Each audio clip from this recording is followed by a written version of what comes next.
roots run deep like ancient trees.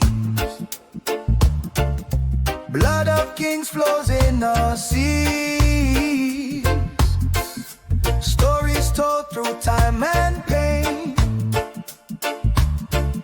We rise again, we break the chain. This is the Global Black Excellence Podcast. My name is Dr. Tamsam Ngangube, and this is the Global Black Excellence Podcast. Born in Zimbabwe and having lived and studied across Africa, Australia, the Middle East, the Caribbean, and America, I've seen firsthand that black excellence is global. This podcast brings that energy together, celebrating hidden giants, elevating our stories, and empowering a movement of pride, visibility, and unstoppable black brilliance. So join me as I sit down with extraordinary change makers, redefining success across every field, from business, leadership, creativity, community impact, education, and innovation. Today we are joined by an amazing guest, Dr. Tiisetso Moimane. Dr. Tiisetso Moimane holds a degree in chemistry and physics from the University of Limpopo, South Africa, an MSc in chemical engineering from the University of Cape Town, South Africa, and a PhD in chemical engineering from the University of Queensland, Australia, specializing in mineral processing. His expertise spans from flotation of PGMs, copper, nickel, gold, with a focus on how recycled processed water affects flotation efficiency. He has spent the past 2 years in a lithium processing operation working on process development, optimization, and troubleshooting. He leverages advanced analytics to guide operational decisions and improve plant performance.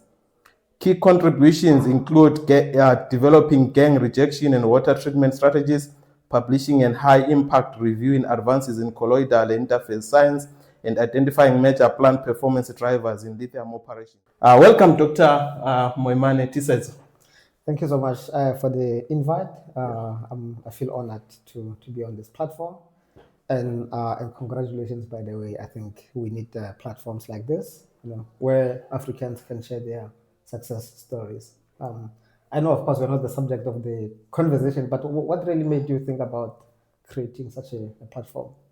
Yeah, I think the platform itself is looking at, like I say, shining light on black brilliance. And I think the contribution that black people have done, like in the world, in technology, in literature, in culture, in a lot of spheres. I think there's a lot of contributions that has been done by black people. And myself, having moved around the world and seen the immense work and the immense contribution that my colleagues and other black people are doing. But one thing that really puzzled me is that I'm not finding anything about them, whether it's in the internet or it's in the news or anything.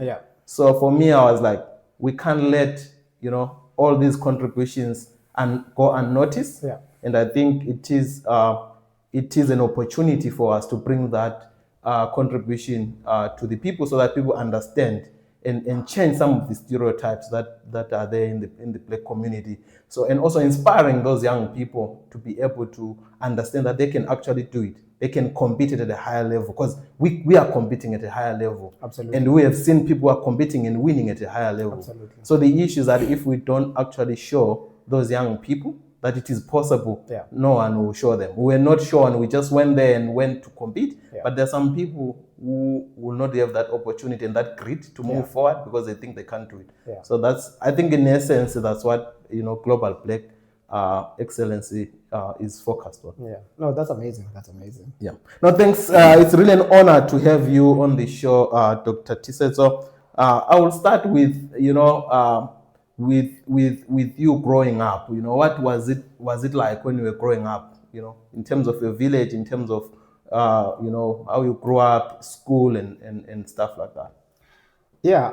I grew up in a village called River Cross. So that's in a mining town called Bakersford. In Limpopo, South Africa. So that will be the southeast part of Limpopo. 4.5 to 5 hour drive from Johannesburg, which is the economic hub of the country. It was we had a simple life, growing up like any other kid. We will play in the streets, soccer street with other kids, when we come from school and all that. But because, of course, the area is or a sizable chunk of that area, like are in the lower most economic echelons, Yeah. experiences challenges like, have to walk to school. Yeah. It's raining, it's windy. Yeah. Those kind of challenges. And there was a period where some violent criminal elements started creeping in, Into the city. into the village. Yes. Absolutely. Yeah. So one morning you wake up, there's someone lying in front of your house. They're bleeding, you know. Yeah. So those kind of things, and reach a point where you even start having things like a curfew around after 7 p.m. at night. You can't be out because there's some violent young criminals terrorizing everyone in the society. So yeah, that was that kind of environment, that we were exposed to. Yes, I would think that also in that environment, we have got a lot of young people, wanting to follow criminals. Because what happens with normal gang and criminal elements is that, from the when you look at them from the outside, they seem to be rich, they seem to be having things, they seem to be driving nice cars, and most of the youth tend to want to be like them. So tell me about that, especially on looking at your context in terms of you didn't actually sidetrack. You continued on the path of wanting to be better and continued at academic. What is it that made you not to be able to be sidetracked and sort of, join those criminal elements? Yeah, that's actually a very important question. You're right. I mean, in a society, you always find people who are inspired by criminals, and those are inspired by people who have done well, professionals, medical doctors, engineers, and all that kind of stuff. Yeah. I think to a larger extent, it has to do with the parents at home. Okay. Yes. Yeah, making sure that they grill it in you that what you cannot be following those kind of things. You need to focus on your books, and that's the only way through which you can get out of the situation. Of course, I mean, at that point in time, that can seem appealing and all that stuff, but it's unsustainable because you realize that some of these criminals that have been in the game for some time, some of them at some point they get arrested, killed, and all those kind of things, So you then realize that crime doesn't pay, and having parents who constantly say to you that, you cannot be going on that trajectory. You just need to focus on your books and yeah. So when you were growing up in that environment, did you have role models? And what were those role models? Like looking at engineers, doctors, or you just knew that crime is bad because of parents, but really didn't really have those role models? In primary school, I think the people we were exposed to were primarily like teachers, nurses. Yeah. Medical doctors, not really. But of course, when you go to town, go to the clinic and all that kind of stuff, that's the level to which you had that kind of exposure. I think that having role models at that level or in that sense will start in high school. People who have done things that are, unconventional in that particular kind of a setup. When I was in grade 10, so we will remain after school to do extra lessons and all that. A guy who was doing his medicine in Cuba at the time would come and help us with understanding the subject and all that kind of stuff. And it was through those kind of interactions that you start having role models that are doing things that are which are similar to what you sort of think absolutely of doing. And really demonstrating that it's possible to get out of that kind of a situation and be globally competitive and contribute at that level. Yeah. So yeah. So yeah, growing up in that kind of environment, what were the challenges that you were facing from in terms of being that child going to school and that child trying to be different from others and trying to do the right things? I think many of the challenges were, I would say that financially related. Yeah. Because it's not easy when you have limited resources. Yeah. To rise out of certain circumstances and all that, So yeah, limited resources. But other than that, you equally have people who do not. I don't want to say not wish you well, but sort of destructive. Even in the classroom, for example, Yeah, because we are growing in an environment whereby I grew up sort of probably similar environment whereby when you are pursuing school, you are looked upon as someone who thinks is special, someone who thinks is better than others.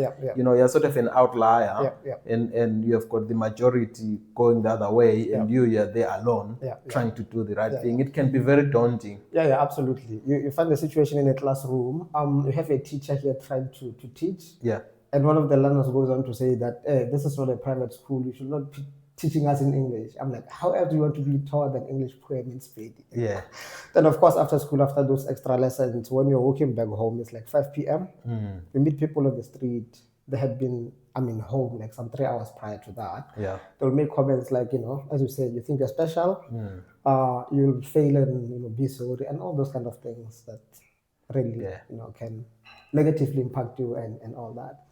Yeah. But ultimately, when you're resolute and you have a dream, so you'll not be faced by those kind of comments. Yeah, it's quite interesting because I also had a similar situation whereby someone told me, because when we were growing up, Zimbabweans in general, they've been migrating to South Africa since a very long time, since the 90s, So even probably prior to that, Johannesburg, gold and stuff like that. And of course it became worse during the economic meltdown. Yeah. And I remember one of my guys I was with in class, when I was going to high school, A-level, he told me, go and waste your time. We will meet at the end of the day. We'll meet in South Africa. We'll all be doing the same thing. So I think it's really hard. You have to have that mental strength. Absolutely. So tell me about that mental strength that you had, because really you need a very strong mental strength to be able to be different. I think, to be honest, I think some things are inherent. Yes. Yeah. Of course, environment can shape you in becoming resilient, persistent, and all that. But I think to some extent you need to have some inherent level of those kind of qualities. Yeah. Which means I think with the support of the family. Also, it's so important that the family does believe in this academic way. No, they reinforce that and very, very supportive, and I think also naturally when you are good at something, you're more likely to like that. Yeah. I'm not sure whether you like it because you're good at it or you're good at it because you like it. So high school, I've always been that child, excelling and all that. So the trajectory became clear, and my parents had the responsibility to make sure that I do not get sidetracked by anything. Yeah, tell me about your academic performance, looking at metric and stuff like that. How did it go for you? I think it went very well. I have always been highly competitive. I remember when I was doing my undergraduate at the University of Limpopo, where I would go on to, obtain the degree with a cum laude, meaning that overall, it's a distinction. So being able to compete at that level, and I think it's a reflection of being highly competitive and all that stuff. And the faculty goes on to nominate me for a travel scholarship. So essentially, they look at school level, department level, and faculty level. You compete at that level.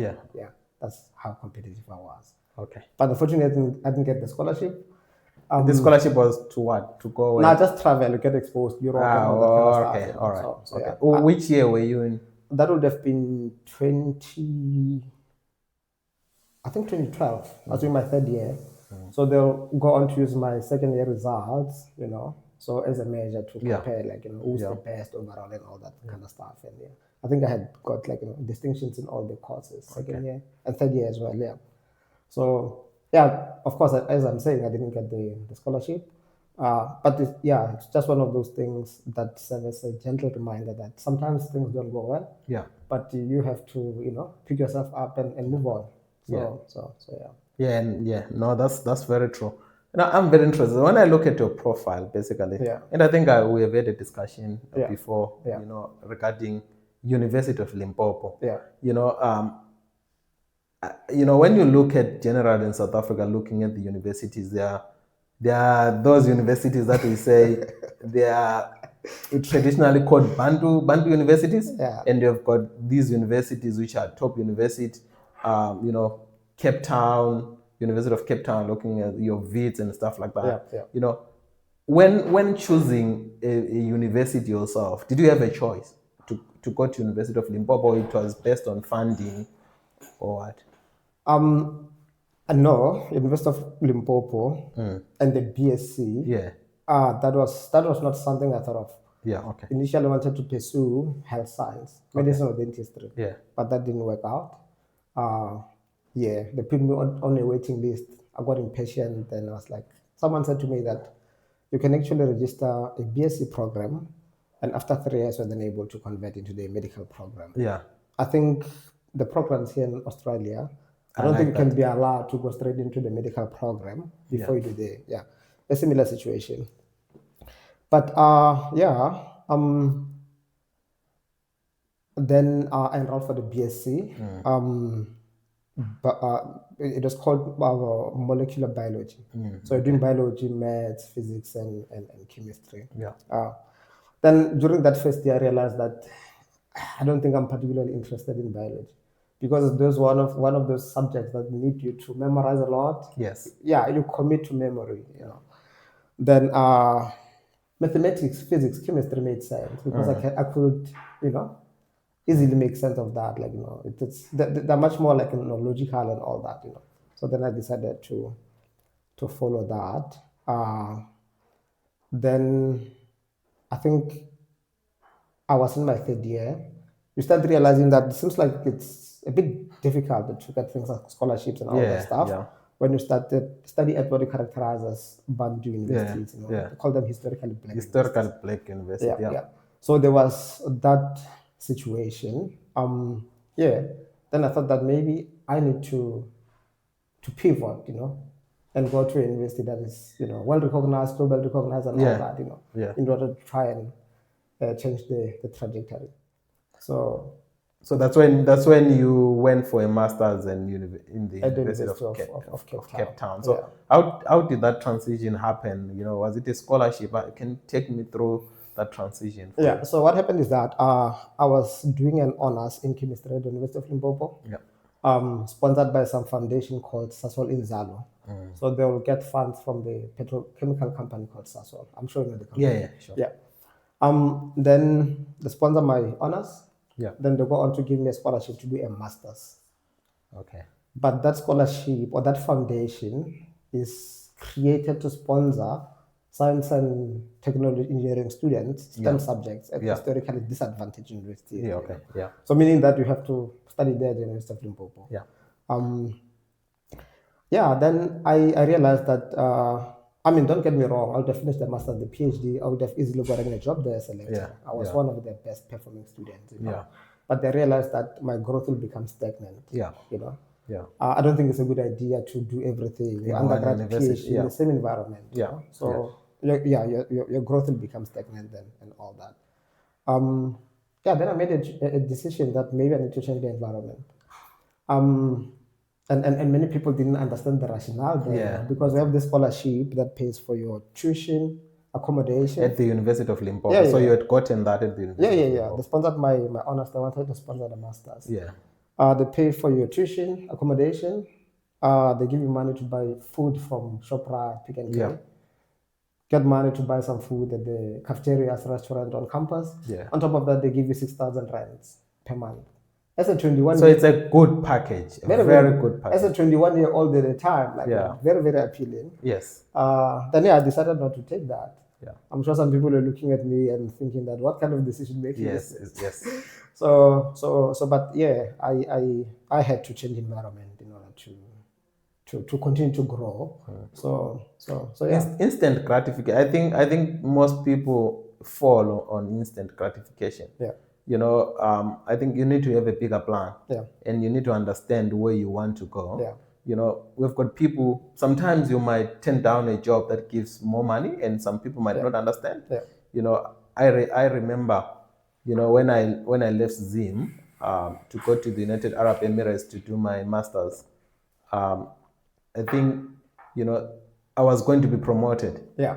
The amount of the salary which I was going to get in the UAE as a research assistant was so little that the salary in Zim was 5 times. Wow.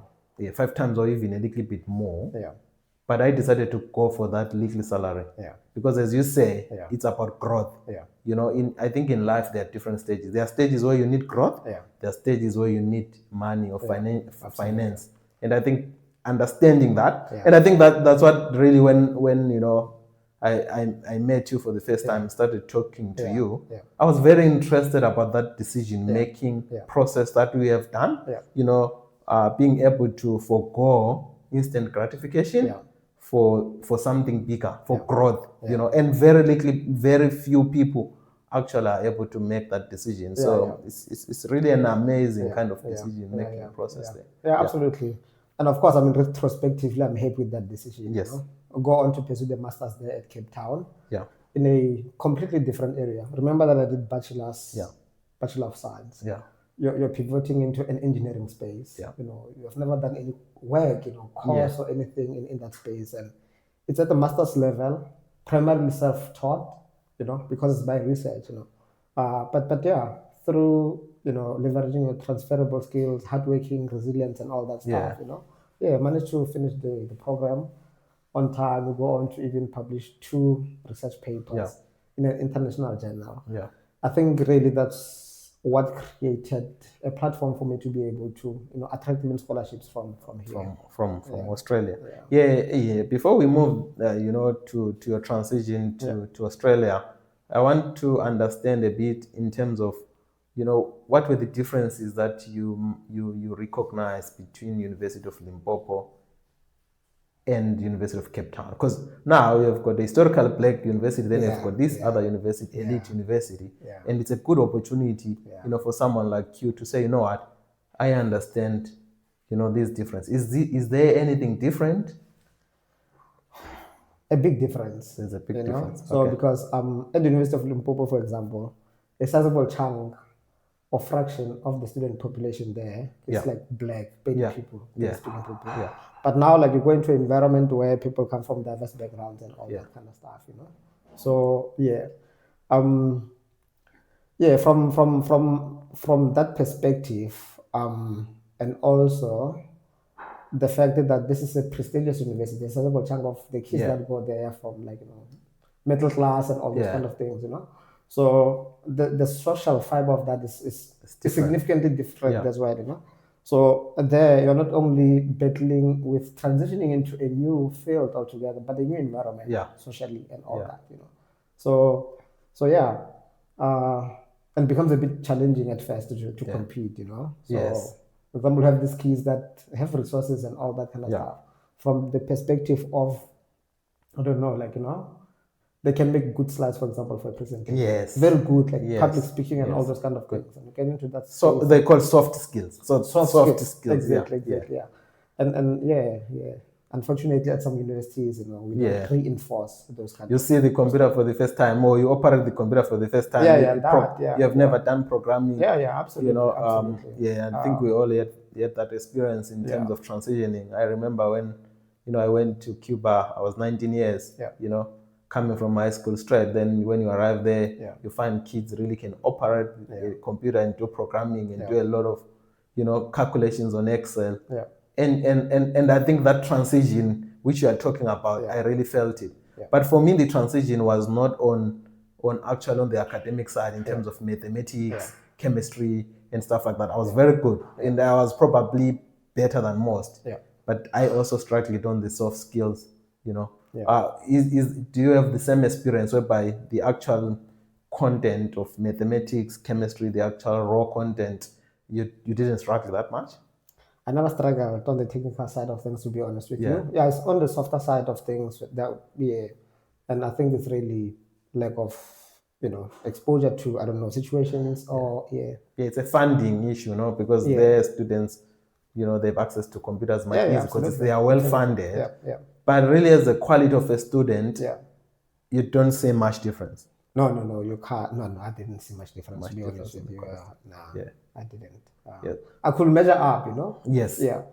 Yes. So, From that perspective, no, that has never been an issue. Yeah, so it means that our schools really, it's our, our black, historically black universities, most of the things that really are required there is funding to be able to bring those students on the soft skill side and on the exposure side. But in terms of the quality of the content, really it's very good. And then of course, I mean, when you are doing your postgraduate, you get involved in tutoring undergraduate kids and stuff. You will realize that the black kids that come into the space, some of them are from public schools and all that, very, very talented. But they don't have the confidence as well, because unfortunately of the background. It's a branding issue, no? Because exactly. they see the UCT, big and they're intimidated. Absolutely. So then, I mean, they come into that space, they feel like, they're not even in Africa, for example. An environment that's some 50 kilometers from your home feels like you're somewhere. So it becomes a bit difficult to relate and all that. And as a result, I think your academic performance can be impacted and all that. And you see, even when they're raising their hands, they'll rather have a black tutor come help them than a non-black. And that's primarily because they feel more comfortable. Because of those kind of. I will throw a curveball on you. So, with that experience, I think you have got you are the person who can comment on this, having that experience of transitioning or having studying in two different. I think we are that South African, an ordinary South African child who came from a mining town where there is a lot of crime. You worked your way up. You went to a historically black university. You worked your way up. You went to the elite university, and you are at the top in terms of global competitive. Working in one of the largest, lithium mines and having to compete at a very highest level. What advice would you give, probably, let's say, to the Minister of Higher Education, in terms of your experience, to be able to make sure that the transition of those kids who are in those rural areas, they have an equal opportunity to make it in life? If you have got something, which you could sort of share of what you think could be the issues that can ease that transformation. Because we want those talented kids, these talented kids. I was in a village, at some point. I did grow up in a village, although my father used to stay in town, so we used to go to town. That's why I started doing my high school. But we've got those kids in the village, very talented, very smart. Probably I was not the smartest kid in that village. There are kids who were very smart, that that even if you spend how many hours studying, you can't be better than those kids. But those kids never make it from the village. So what do you think could be that factor that the government could do to be able to leverage those skills, take them up to the top? That's a tough one. It's a tough one. So I think before we get to higher education, I think we need to start at the basic level. I think improving the quality overall of the public education. You have a lot of schools that have, for example, maths and science, but you have never seen a laboratory.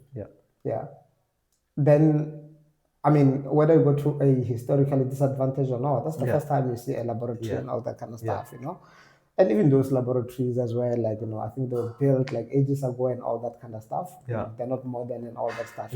I think it becomes a resourcing issue. Putting sufficient resources at the basic level and also making sure that you upgrade these historically black universities into facilities that can be globally competitive and all that. So that even the kids, when they come out of that, they don't feel like they come from, I don't know, exposed to facilities that are substandard or cannot measure up into what the rest of the world is doing. So I think that's the way. I think it's really, because everything is at the best. The foundation is everything. If you miss the child at the foundation level, there's nothing you can do. So it's really interesting. So let's look at your transition now to Australia. How does that happen? That starts with a conversation with a my master supervisor, Okay. a lady professor now called Kirsten Coren. At the end of the masters, I wasn't sure if I wanted to pursue a PhD. Yeah, because it's always a difficult one, or PhD. it's a very difficult one. Yeah. Because, sometimes you see people defending their PhD Yes. proposals in the department, they're being grilled and all that. You're like, no, man, why would I want to put myself through that torture? Yes. But anyway, it takes a bit of time to think about it and stuff. She casually says to me that, or asks rather, don't you want to go to Queensland to do a PhD? The professor who will go on to become my PhD supervisor was advertising at the time. Was the professor in Australia, or Yeah. was in He Australia? was in Australia. Yeah. But as I said, like UCT is a globally competitive university. Okay. They have very, very strong research centers. They have this collaboration with these universities across the world. Across the world. So there's always been that relationship. So then I reached out to the professor to say that I'll be interested in pursuing a PhD that side. He says to me that I'm currently engaging some potential students. I'll get back to you. Yeah. Then I finish the masters, I go back home, sit there for some 2 months. I'm like, no, this thing's not going to work. Yeah. let me go back and pursue this PhD thing. So would you say that you were sitting 2 months? Were you looking for a job? I was looking for a job, but I think things were declining, particularly in the mining sector at that point in time. Okay. Yeah. Then nothing came through. Then I decided that let me go back to school. I got an offer at VETS. Okay. To register a PhD in chemistry. Looking at synthesizing some nanomaterials for application in water treatment. Yeah. Took the offer, spent a year there. I think a couple of months into that, the professor reaches out to me and says that if you're still interested, we can apply for a scholarship for you. So then we start the process, and I'm still there at VETS, thinking that, okay, I spent about a year here already. Do I or do I not? Yes. Yeah. Then ultimately I make a decision that, VETS is a very great university. Yes. The projects that they do and all that stuff, their graduates are globally competitive and stuff. Yeah. But they realized that, probably I'll benefit much more if I come across. And also I felt that I needed to move back to mineral processing because I had tried to switch back to chemistry. To chemistry, So would you say the driver was that, or also, like you're saying, things were declining in the mining sector? What did you factor a long-term sense making of the country from an economic point of view, and where the country is heading at that particular moment when you made that decision? Yeah, absolutely. It was very, very clear that we are on a downward trajectory. Yeah. But besides that, I think it has always been an ambition to operate or contribute at a global level. Yes. And universities like that are well resourced. Queensland universities, are better place or position to create that platform for you. Yeah. Yeah. Okay, no, that's quite interesting. So in terms of, you arrive at the university in Queensland, then you start doing research, How did you maneuver the competitive landscape there? I think it was relatively seamless because remember of that exposure to UCT. It was relatively easy. I think the only challenging thing was obviously, assimilating into the society and stuff. Having to obviously try to fit into certain spaces, which can be a bit of a challenge sometimes. But fortunately, I managed to quickly make friends that look like me, but are from Africa. So a lot of many of whom are still in Brisbane. They've become brothers and sisters.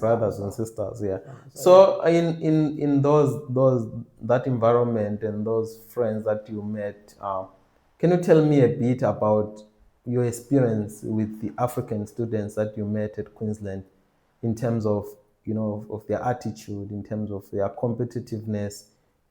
We are talking about global black excellence here, and one of the drivers is what I have seen when I've been moving around the world. Have you had the same experience yourself? Yeah, absolutely. I think the African students that come here are very, very competitive. I think many of whom are from really, really good schools in Africa. So they're able to rise and compete at that level, actually. And even some of them go on to be on top of their classes and all that, So yeah. How do you think the African culture or the African identity factors in terms of the competitiveness of these students? Do you think there is the element of how they grow up, the culture, in terms of looking at them? Is there anything that is sort of global kind of characterizing them? In terms of what? I'm not sure if I'm properly getting. Yeah, in terms of, for example, you could have a culture of hard work, which is deep rooted in the Africanness, and the culture of respect, the culture of not giving up, how is that Africanness and the values of us as Africans, translating into that performance? I think there's some pros and cons about how we are raised as Africans. Yeah, okay. One of the pros definitely is like hardworking, Yeah. spirit of resilience and all that, Yeah, you can be smart, but if you don't have that hardworking component, I don't think you'll survive, Another element is the respect, we are taught to respect our elders and all that stuff. You don't challenge those kind of decisions and stuff. Yeah. I feel like sometimes it can put you in a bit of a disadvantage, especially as a postgraduate student, for example, interacting with supervisors and staff and just wanting to agree to everything and not wanting to push back sometimes on some of the things. But other than that, I think the positives outweigh those minor negatives. I actually like that because this respecting elders thing. I think it's something that is. I think respecting elders as part of our culture is assuming that the elderly person is rational. Of course. You understand? That's a big assumption. Yeah. Because if you assume that the elderly person is rational, makes rational decisions, then you are commanded to respect. I think the issue comes when that elderly person doesn't make rational decision and that elderly person is doing things that impact you. The issue is that the Africanness in us says is elderly. We need to respect. I think it also kicks into politics. I was about to say that actually. Exactly. because we cannot challenge elder and we tend to be abused, because we can't challenge. So I think it's quite interesting bringing that element, and I think as we are taking, sort of having kids and stuff like that, it's one of the components that we sort of need to balance. Absolutely. I don't have all the answers, in terms of how you can do that, but I think you are very, very right. That respect elderly component, it assumes that the elderly person is rational, and it's not always the case. No, absolutely not. Yeah, I mean, you make reference to politics. Yeah, now you will see some opposition parties in Africa, mainly dominated by young people. Some of them go in parliament, and the way they conduct their affairs there, the society feels like, no man, but this is disrespectful. And I guess it's part of breaking that, that problematic. I think I did listen to one of the clip in the South African Parliament. I think it was who was that? I think it was the EFF at that time, and I think it was this guy who went to MK. Floyd. It was Floyd Chivambo who sort of pushed back and said, here we are equals. You can't be saying I have to respect you. You're not my father. If I remember that very well. So so the elderly people, they still want us to respect, even if we are in a landscape whereby we should be equal, because we are not at home where in it. Of course, we still have that element of respect, but that element of respect, the issue is how deep does it go and where does it end? I think that kind of a line is a bit not very clear. But it's a dynamic that could probably be influencing where Africa has been heading all along. And so it's a difficult one, like I say. Absolutely. And I mean, you are at work there, you're making policies that affect millions of people. So So have the responsibility to really make policies that are in the best interest of the people. Yeah. Doesn't matter how old you are. Yes. Yeah. That's it. Yeah. Yeah. So I'm going to go into another controversial part. You come here, you leave South Africa, you come to Australia, you are a foreigner in Australia. Yeah. You meet other African students. Yeah.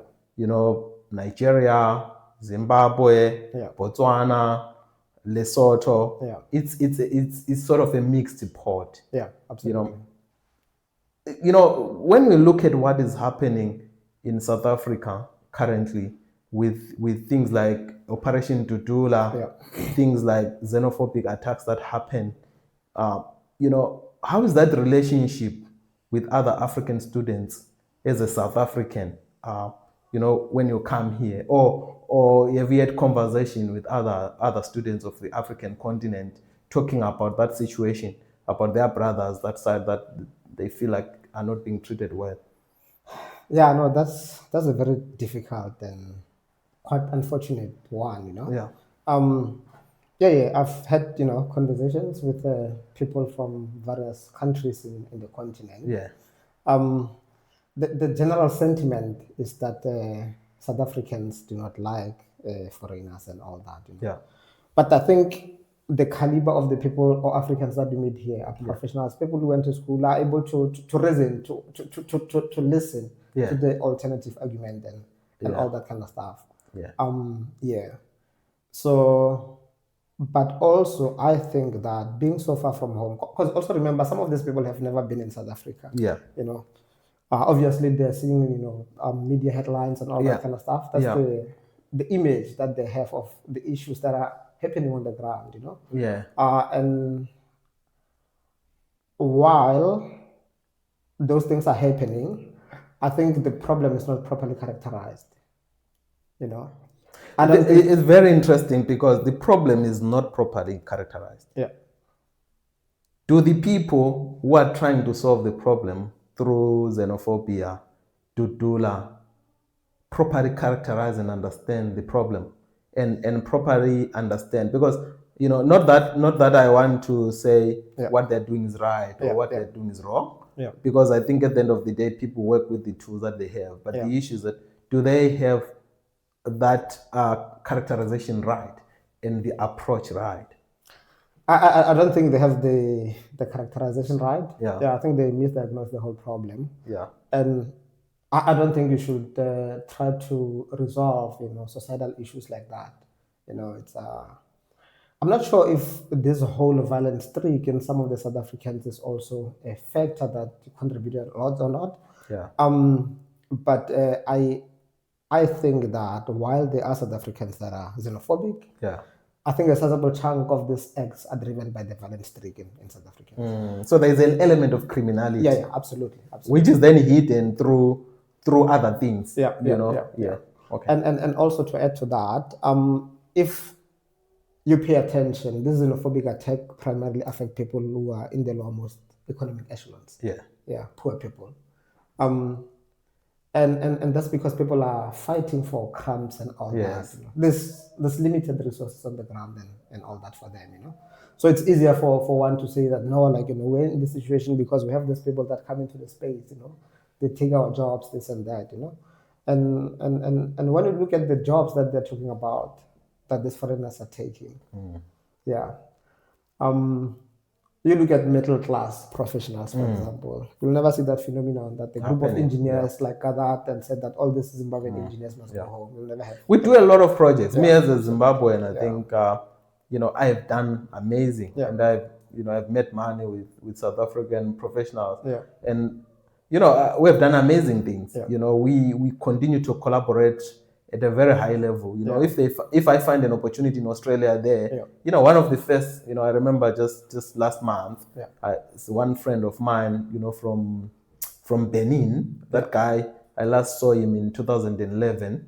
You know, he contacted me and said, you know what, I'm in Canada, I need something, you know, we want to establish an office in Africa, you know, probably South Africa or anywhere around in Southern Africa. The first person I contacted was my South African friend.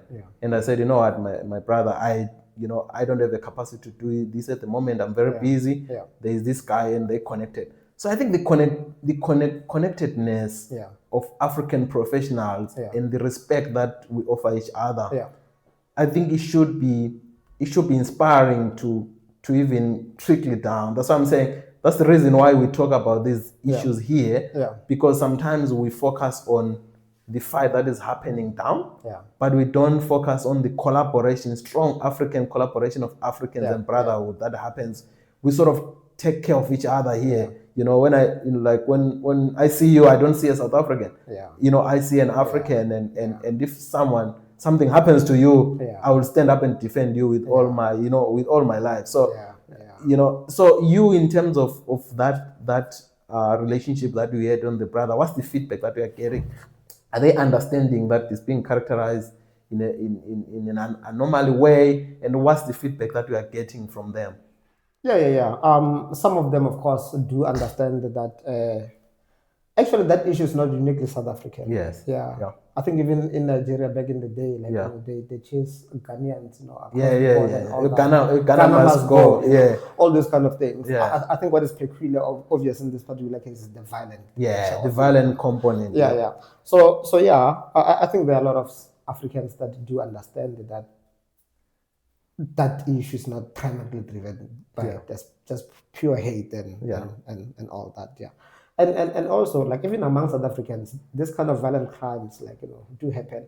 They do perpetuate those crimes, It's quite unfortunate.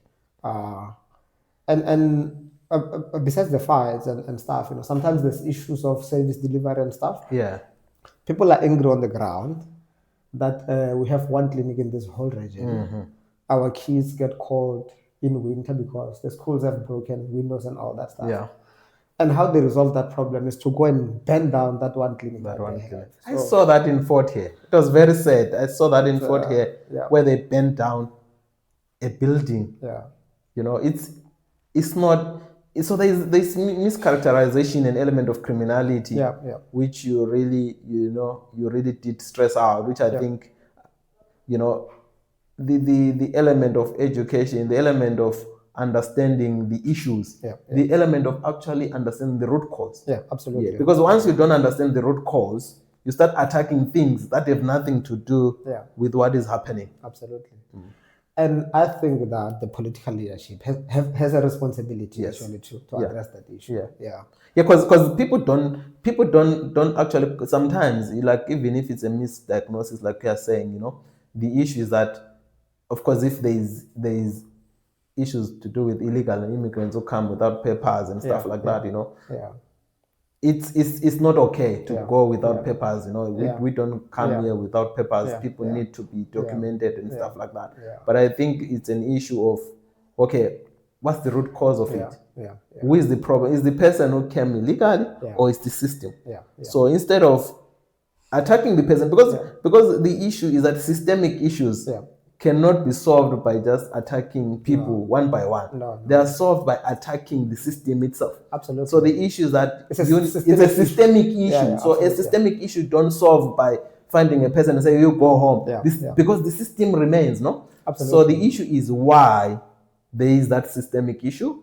And why don't we put our energy to solve that systemic issue?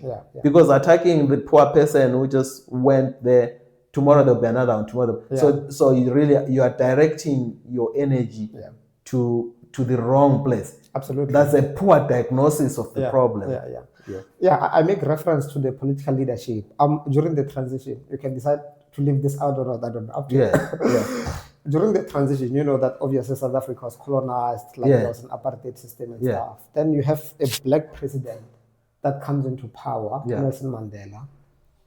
And under his leadership, you didn't have black people that chase white people, because he was there to provide direction and say that, no, we need to foster a rainbow nation and all that. So having a leader that can take a position and influence the people on the ground is very important. So I think there's a lack of, a direction. So you're looking at a delta leadership. So why is it this old operating environment is different from this new operating environment? That's quite, I like that. Okay, so, let's go to the next stage where, looking at, as black people, Yeah. What is it that you consider black excellence? That's a very interesting and broad one. I would characterize that as rising or being able to rise, Yeah. under conditions that are not conducive for the African child, Yeah. But not only that, but going on to create a platform and to ensure that the people around you within your sphere of influence also rise with you, Yeah. I think that's how I will broadly characterize that. Yeah. Okay. All right. So in what would you say, for that Limpopo boy, Yeah. who is sitting there? I always say to you that if the white people had cut the country a little bit deeper, you could be a Zimbabwe. True. There's a probability, Of course. a very high probability Yeah. that if they didn't use Limpopo, I will be. Yeah. But I would have gone to school in Bulawayo. yeah. So what is? But that's how close we are. Absolutely. Because culturally, you can't really separate people by borders. Yeah. The links and genetics and culture are so different. Absolutely. But what will you say to that young boy, girl, who is in the same environment where you used to be, deep in rural areas, dreaming big? I think as a point of departure, we should be disappointed as a society that just over 3 decades in a system where we are led by a black-led government, there's a child that can go to bed hungry, in a hopeless situation, So, but anyway, I will say to them that they should draw inspiration, from some of us, who rose from those circumstances, and one of the key things really that you need to do is to just work hard. I know that working hard without opportunities and all that stuff, that will not yield anything. But just being ready. The opportunity is to find you ready. Absolutely. Because I did work hard. Very hard. And I found myself having the first degree. I found myself having second degree. I found myself having third degree. I found myself being frustrated and not being where I wanted to be. But when the opportunity came, I was very ready. Absolutely. I couldn't miss. So I think the component of working hard, even if things don't come your way in the short term, continue, because the critical thing is creating value in yourself. Absolutely. And being ready for that opportunity when it comes. Absolutely. So that's non-negotiable, to be honest with you. So it doesn't matter how much smart you are, but if you don't work hard, I don't think you can succeed. And I think one of my my course that I love so much, which I have developed and inculcated in myself. I lost my parents when I was very young. I think my father died before what I was informed to was high school. One of the things that I always tell myself was like, what, you won't go to the interview, they are looking for an engineer, and say, what, I used to be smart, I could have been an engineer, but what, I lost my parents. The world doesn't care what you went through. Like we are here, we are competing with people coming all over the world. Some people were driven by, by Rolls Royce at very young age, and walking to school. And you are walking to school. You can't come here and say, this concept, I didn't understand it very well because there in Limpopo, my teacher was not good. So you need to compete. Absolutely. So that component of working hard and that component of saying, what, don't give yourself a reason for not doing well. Absolutely. Being able to work hard and compete. I always tell people that I don't care whether from MIT, Oxford, or what. We can go to. We can compete. That's it. So I think having that level of confidence as well. So it's very important. Okay. Finally, what would you want to be your legacy? I think a positive contribution to advance. I mean, as a point of departure, the space in which I operate, like mining, across the world. In terms of developing efficient and sustainable ways of processing the commodities that we need so much. Lithium in this particular case, obviously, because of its role in the global energy transition and all that. Then secondly, within my sphere of influence, just positively contributing and changing someone's material conditions. Yeah. I think I'll have done my part. Yeah. Yeah. No, thank you very. Quite an exciting conversation and a deep conversation. Yeah. You know, I think we went through some of the controversial things. You know, Yeah. but I think it's important Yeah. for people to understand how Black professionals think about some of these societal issues. Yeah. Because we are not people who are out there in the social media Yeah, absolutely. commenting and stuff like that. Absolutely. We are sort of very measured in the way we Yeah. talk and measured the way we Yeah. intervene in such cases. Yeah. But there are things that we are not happy. Yeah. But sometimes there is no platform to actually Yeah. do that in Absolutely. a correct professional platform. So Yeah. so we go to the next segment, which is we are looking at pioneers who have made difference, Yeah. you know, in history, which is Black excellence in history. Yeah. Okay, today on Black excellence history, we celebrate Otis Boykin, an engineer and inventor. Otis Frank Boykin is an American engineer and inventor. His innovation shaped modern electronics. Born in 1920 in Dallas, Texas, he excelled academically, later studied at Fisk University and the Illinois Institute of Technology before launching a career in electronics research.